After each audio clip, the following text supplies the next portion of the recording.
Stanley Gara, connu sous le nom de roi des préservatifs, sensibilise les Kenyans sur le VIH et comment l'éviter.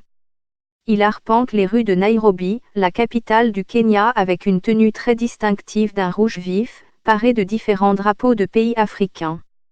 Au dos de sa grande veste, on peut lire roi du préservatif d'Afrique. C'est d'ailleurs sous ce nom que Stanley Gara est mieux connu. Il distribue des préservatifs à travers la capitale, Nairobi. Il profite de ses tournées pour sensibiliser le public sur l'infection à VIH dans le courant de la Journée mondiale de lutte contre le sida.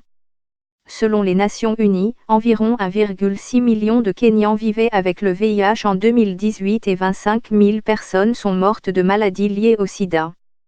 Séropositif, briser les préjugés sur le VIH. Un patient atteint du VIH en rémission durable. Stanley Gara savait qu'il devait faire quelque chose de vraiment novateur pour briser le tabou qui entoure les sujets liés au sexe et à la stigmatisation.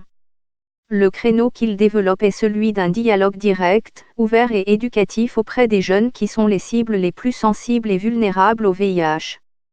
Son souhait est de leur donner les moyens d'avoir des rapports sexuels protégés grâce aux préservatifs et de les amener à se soumettre aux tests de dépistage du VIH pour ne pas demeurer dans l'ignorance sur leur statut sérologique.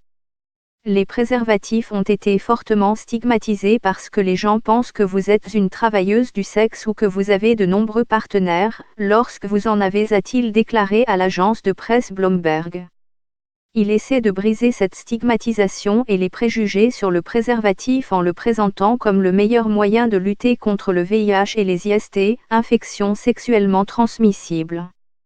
Le Kenya a besoin de plus de rois et de reines de préservatifs, a déclaré à l'EPA l'homme de 47 ans. Stanley participe à l'organisation d'ateliers et de programmes de lutte contre le VIH à destination des jeunes. Au cours de ces rencontres ou même dans la rue, il leur apprend à utiliser des préservatifs et leur donne des kits d'autotest. Lorsque Stanley Gara a commencé à enseigner aux jeunes Kenyans les pratiques sexuelles sans risque, il a trouvé beaucoup de personnes présentes trop gênées pour écouter son message sur la façon dont elles pourraient éviter d'attraper le VIH. Le roi des préservatifs d'Afrique reste convaincu que la lutte contre VIH et le sida doit impérativement passer par les jeunes. Bien qu'il y ait eu beaucoup de progrès ces dernières années, la stigmatisation persistante autour du virus entrave le travail visant à ralentir sa propagation, a déclaré Winnie Byanyima, directrice de l'UNAIDS, à la BBC. Nous perdons la bataille de la stigmatisation, d'autant plus que les jeunes séropositifs ne sortiront pas pour se faire soigner parce qu'ils seront jugés parce que le VIH est encore largement considéré comme un péché, a-t-elle soutenu.